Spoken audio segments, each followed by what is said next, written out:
चाहे कितने ही सगे हों, पर इन 3 लोगों पर कभी विश्वास मत करना। दोस्तों, कंचनपुर नगर था जहां एक राजा राज्य करते थे। उनके 3 पुत्र थे। तीनों पुत्र अभी छोटे थे। राजा की भी तबीयत कुछ खराब रहती थी। एक दिन राजा ने अपने तीनों राजकुमारों को अपने पास बुलाया और कहा, देखो पुत्रों, मैं तुम्हें एक बात बताना चाहता हूँ। जब तुम बड़े हो जाओ तो शिकार खेलने के लिए पश्चिम जाना, पूरब जाना, उत्तर जाना, मगर दक्षिण दिशा में कभी मत जाना। इतना कहकर राजा की मृत्यु हो जाती है। दोस्तों, बड़े राजकुमार को वहाँ का राजा बना दिया गया। इसी तरह धीरे धीरे समय गुजरता चला गया। वे तीनों राजकुमार अब बड़े हो चुके थे। एक दिन तीनों राजकुमार शिकार खेलने के लिए जंगल में जाते हैं। तीनों दिशाओं में घूमने के बाद उन्हें कोई शिकार नहीं मिला था। छोटे राजकुमार ने कहा, भैया, दक्षिण दिशा और बची है, हो सकता है दक्षिण दिशा में हमें कोई शिकार मिल जाए। बड़ा राजकुमार कहने लगा, नहीं, दक्षिण दिशा में जाने के लिए पिताजी ने मना किया था। छोटा राजकुमार बोला, भैया, पिताजी को मरे 20 साल हो चुके और वैसे भी हमें कोई शिकार नहीं मिला है। अगर हम खाली हाथ लौट कर गए तो इसमें हमारा अपमान होगा, इसलिए बिना शिकार के हमें नहीं चलना चाहिए। हो सकता है कि दक्षिण दिशा में हमें कोई शिकार मिल जाए। बड़ा राजकुमार बोला, ठीक है, पर हमें चौकन्ना रहना होगा। दोस्तों, तीनों राजकुमार दक्षिण दिशा की ओर चले जाते हैं। काफ़ी भ्रमण करने के बाद उन्हें दक्षिण दिशा में भी कोई शिकार नहीं मिला। कुछ और आगे बढ़े तो उन्हें जंगल के बीच एक बहुत सुंदर महल दिखाई दिया।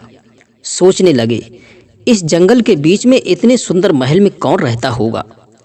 छोटा राजकुमार बोला, भैया, आप लोग यहीं ठहरिए, मैं अभी पता करके आता हूँ। छोटे राजकुमार ने महल के चारों ओर घूमकर देखा, पर उस महल में कोई भी प्रवेश द्वार नहीं था। उसी महल के पास एक वृक्ष के नीचे एक बुढ़िया बैठी थी और उसके पास एक ढोल भी रखा था। छोटा राजकुमार बुढ़िया के पास गया और बोला कि हे माँ, इस महल में एक भी प्रवेश द्वार नहीं है, फिर इसमें कौन रहता होगा। बुढ़िया बोली, बेटा, इस ढोल को बजाओ, सब पता चल जाएगा। राजकुमार ने ढोल बजाया। ढोल बजाते ही महल का गुप्त द्वार खुल गया और राजकुमार उस द्वार से महल में प्रवेश कर गया। महल बड़ा ही अद्भुत था। अंदर जाकर देखा तो वहाँ का नज़ारा देख करके अपने आप को संभाल नहीं पाया, क्योंकि उस महल के अंदर एक बहुत सुंदर राजकुमारी बैठी हुई थी। राजकुमारी इतनी सुंदर थी कि राजकुमार उसको देखते ही उसकी सुंदरता पर मुग्ध हो गया। राजकुमार ने कहा, हे सुंदरी, मैं तुम्हारी सुंदरता पर दिल हार चुका हूँ, क्या तुम मुझसे शादी करोगी। हाँ हाँ, अवश्य करूँगी, लेकिन मेरी एक शर्त है।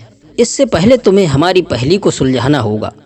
अगर तुमने हमारी पहेली का जवाब दे दिया तो मैं तुमसे शादी कर लूँगी। अगर पहेली का जवाब नहीं दे पाए तो मैं तुम्हारा शीश काट लूँगी। राजकुमार उसकी खूबसूरती का दीवाना हो चुका था। उसने बिना सोचे समझे राजकुमारी की शर्त मान ली। राजकुमार ने कहा, हे राजकुमारी, क्या है तुम्हारा सवाल, अति शीघ्र पूछिए, मैं तुम्हारा जवाब देने के लिए तैयार हूँ। दोस्तों, राजकुमारी ने अपना सवाल राजकुमार के सामने रखा कि हमें बस इतना बता दो कि गुल ने सरोवर के साथ में क्या किया था और सरोवर ने गुल के साथ में क्या किया था। यदि तुम हमें सही सही बात बता दोगे तो मैं तुम्हारी दासी बन जाऊंगी। अगर नहीं बता पाए तो इसी क्षण मैं तुम्हारा सर काट लूँगी। मित्रों, राजकुमार इस राजकुमारी के प्रश्न का उत्तर नहीं जानता था। शर्त के अनुसार राजकुमारी ने राजकुमार का सर काट लिया। इस तरह से न जाने राजकुमारी ने कितनों के सर काट दिए, लेकिन उसके सवाल का जवाब कोई भी नहीं दे पाया था। काफ़ी समय हो गया, पर छोटा राजकुमार लौटकर अपने भाइयों के पास नहीं पहुंचा। तो मझला राजकुमार कहने लगा कि भैया, आप यहीं ठहरिए, मैं अभी पता करके आता हूँ कि हमारा छोटा भाई लौटकर क्यों नहीं आया। उसी तरह मझला राजकुमार भी उस बुढ़िया के पास पहुंचा तो उसने भी ढोल बजाया। महल का दरवाज़ा खुला। राजकुमार जब महल के अंदर पहुंचा तो वो भी अपने भाई की तरह मारा गया। उधर जब मझला राजकुमार भी लौटकर वापस नहीं पहुंचा तो बड़े राजकुमार को चिंता होने लगी। जब वो भी अपने भाइयों की तरह महल के पास पहुंचा तो उसकी नज़र भी उस बुढ़िया पर पड़ी और उसके दोनों भाइयों के घोड़े उसी वृक्ष से बंधे हुए थे। बड़ा राजकुमार बुढ़िया के पास पहुंचा और बोला, हे माँ, तुम इस जंगल में अकेली क्या कर रही हो, जबकि इस महल में कोई प्रवेश द्वार भी नहीं है और मेरे ये दोनों भाई अपने घोड़े यहाँ बांध करके कहाँ चले गए। बुढ़िया बोली, तुम्हारे दोनों भाई इस महल के अंदर चले गए। अगर तुम भी महल के अंदर जाना चाहते हो तो ये ढोल बजाओ और महल का दरवाज़ा खुल जाएगा, तुम भी इस महल के अंदर चले जाओगे। मगर इस महल से जीवित लौटना बड़ा कठिन है। राजकुमार ने सोचा कि इस महल के बारे में जानना बहुत ज़रूरी है। आखिर इसके अंदर ऐसा क्या है जहाँ से जीवित लौटना कठिन है। जरूर ये बुढ़िया इस महल के बारे में जानती होगी। तब राजकुमार ने बुढ़िया से उस महल के बारे में पूछा तो बुढ़िया ने कह दिया कि ढोल बजाओ, सब पता चल जाएगा। राजकुमार ने सोचा इस तरह से ढोल बजाना ठीक नहीं होगा। राजकुमार ने तलवार निकाली और उस बुढ़िया को धमकाते हुए कहा कि बुढ़िया, सच सच बता दे कि इस महल के अंदर क्या होता है। अगर नहीं बताएगी तो अभी मैं तेरा सिर काट दूंगा। बुढ़िया डर गई और बोली, बेटा मुझे मत मारना, मैं अभी तुझे सब कुछ बता दूंगी। बुढ़िया बोली, इस महल के अंदर में एक बहुत सुंदर स्त्री है। हर कोई उसकी सुंदरता को देखकर उससे विवाह करने की सोचता है, लेकिन उससे पहले वो स्त्री एक पहेली पूछती है कि गुल ने सरोवर के साथ में क्या किया था और सरोवर ने गुल के साथ में क्या किया था। उसकी शर्त यह है कि अगर कोई उसकी पहेली का जवाब दे देगा तो वह उससे शादी कर लेगी, यदि जवाब नहीं दे पाया तो वो उसे मार देती है। दोस्तों, इस पहेली का जवाब वो बड़ा राजकुमार भी नहीं जानता था। राजकुमार ने बुढ़िया से पूछा कि ये गुल और सरोवर कौन है और ये उनके बारे में सवाल क्यों पूछती है, इसका इन दोनों से क्या संबंध है, क्या रिश्ता है। बुढ़िया बोली, इस बारे में नहीं जानती हूँ कि गुल और सरोवर कौन है। मैंने सुना है कि 7 समुद्र के पार कोई सरोवर नाम का राजा रहता है।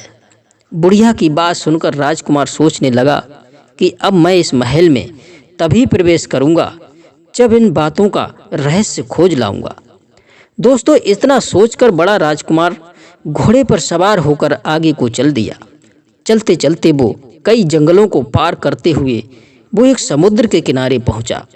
वहां समुद्र किनारे एक वृक्ष पर हंस और हंसनी का जोड़ा रहता था और उनके बच्चे भी थे। वो हंस और हंसनी कहीं भोजन की तलाश में गए हुए थे। उनके बच्चे घोंसले में थे। राजकुमार उसी वृक्ष के नीचे विश्राम कर रहा था।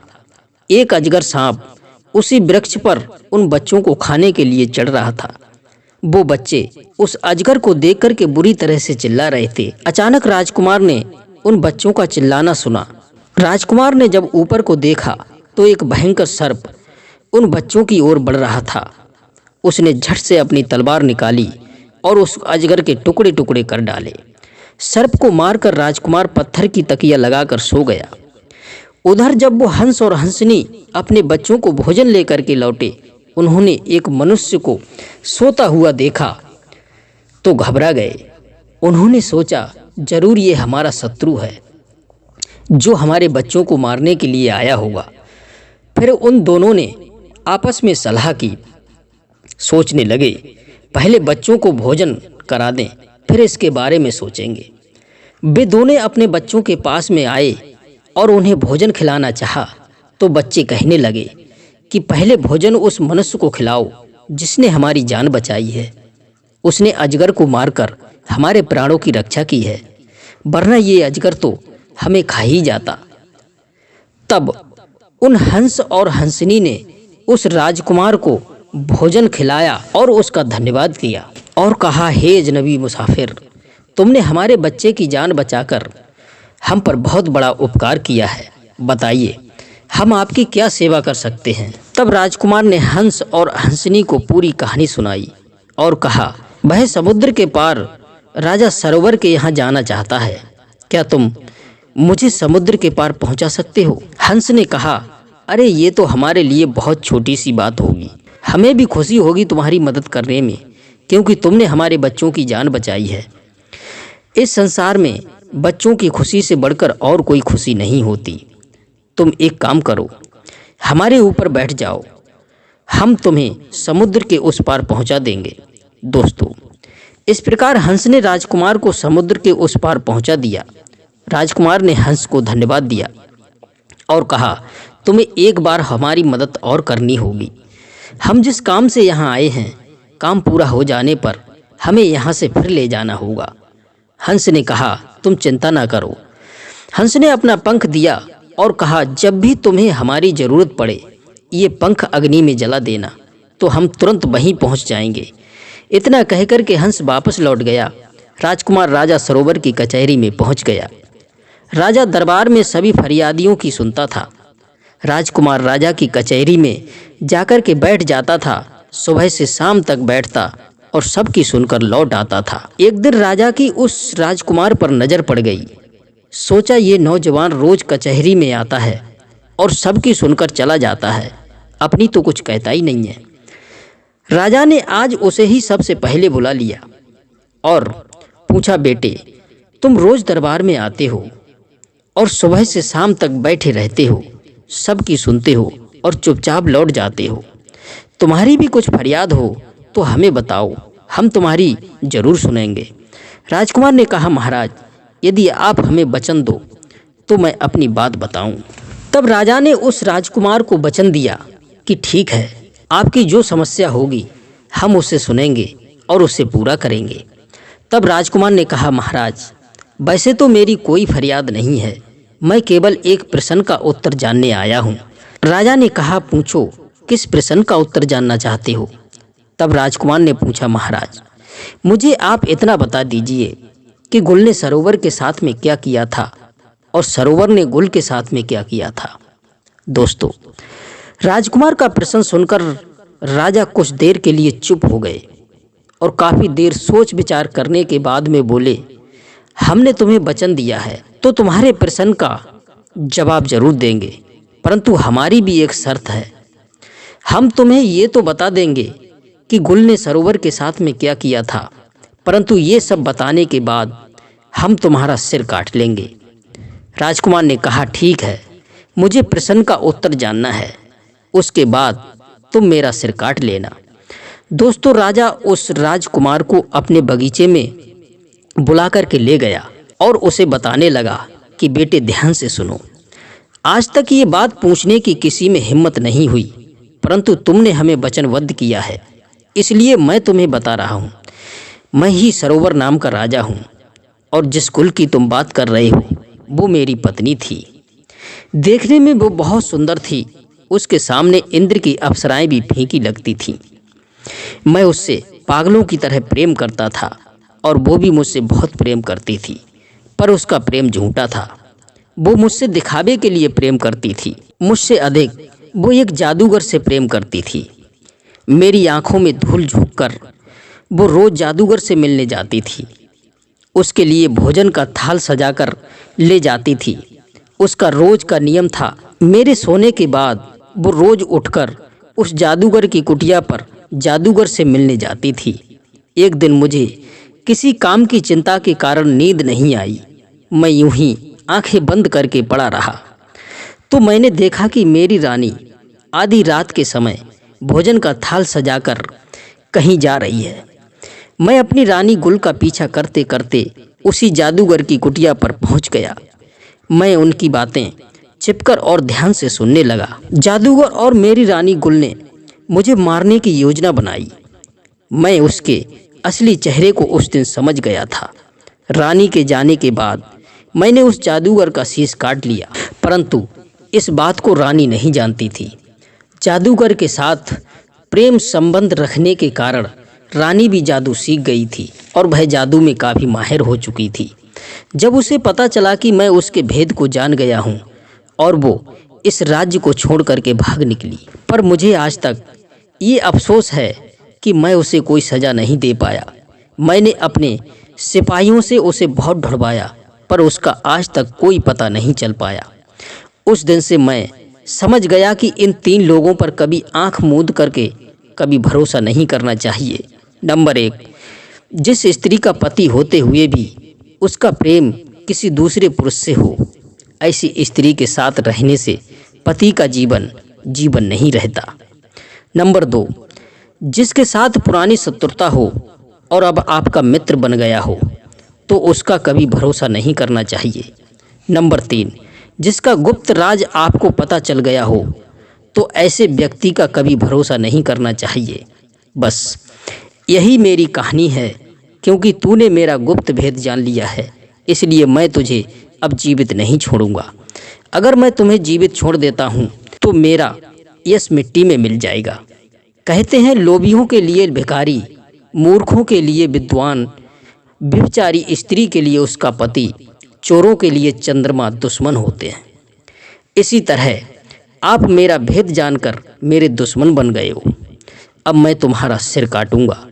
तुम्हारी कोई भी आखिरी इच्छा हो तो बता दो।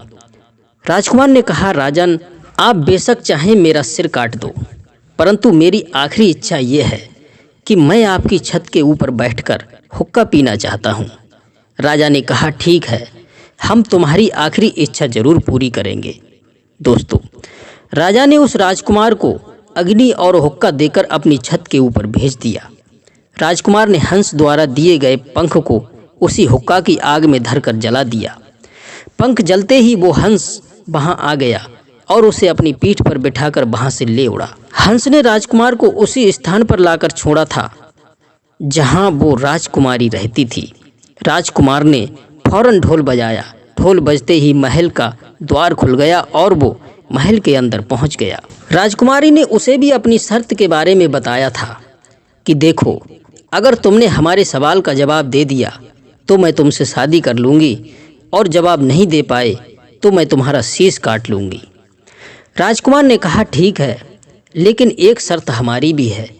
अगर मैंने तुम्हारे सवाल का जवाब दे दिया तो मैं तुमसे शादी नहीं करूँगा, क्योंकि मेरी शादी पहले हो चुकी है, बल्कि मैं भी तुम्हारा शीश काटूँगा। राजकुमारी ने सोचा कि भला ये क्या मेरे सवाल का जवाब दे पाएगा, क्योंकि इस रहस्य को तो मेरे अलावा और मेरे पति के अलावा कोई नहीं जानता है। राजकुमारी बोली, ठीक है, आप हमारे सवाल का जवाब दीजिए, फिर आप मेरा सिर काट लीजिए। राजकुमारी ने अपना सवाल सुनाया कि सरोवर ने गुल के साथ में क्या किया था। राजकुमार ने कहा, सुनो, गुल सरोवर राजा की पत्नी थी और वो अपने पति को धोखा देकर एक जादूगर के प्रेम में पागल थी। एक दिन राजा को सब बात का पता चल गया था कि उनकी स्त्री उन्हें धोखा देकर किसी और से मिलने जाती है, तो राजा ने छुपकर उसका पीछा किया। तो वो रानी और जादूगर राजा को मारने का षड्यंत्र बना रहे थे। उससे पहले ही राजा ने जादूगर को मार डाला। जब रानी को पता चला कि राजा उसके भेद को जानता है तो वो रानी अपने जादू के जोर से अपनी जान बचाकर वहाँ से भाग निकली और इस बंद महल में आकर रहने लगी। आप ही गुल नाम की वो रानी हो और राजा सरोवर की बेवफा स्त्री हो। यही तुम्हारी कहानी है और यही तुम्हारे प्रश्न का जवाब है। दोस्तों, उत्तर सुनकर वो रानी गुल सन्न रह गई और वो भयभीत हो गई थी, क्योंकि उसका भेद खुल चुका था। वो बार बार राजकुमार से अपने प्राणों की भीख मांगने लगी थी, लेकिन राजकुमार ने उसे बख्शा नहीं। तलवार लेकर उसका सिर काट दिया। सिर कटते ही वो महल अदृश्य हो गया और राजकुमार के दोनों भाई जीवित हो गए। बड़ा राजकुमार अपने भाइयों को लेकर अपने नगर लौट आया। दोस्तों, ये कहानी आपको कैसी लगी तो अपनी कीमती राय कमेंट में अवश्य दीजिए। फिर मिलते हैं किसी अगली नई वीडियो में नई ज्ञान चर्चा के साथ। आप सभी दर्शकों का बहुत बहुत धन्यवाद। जय श्री कृष्णा, जय श्री राधे।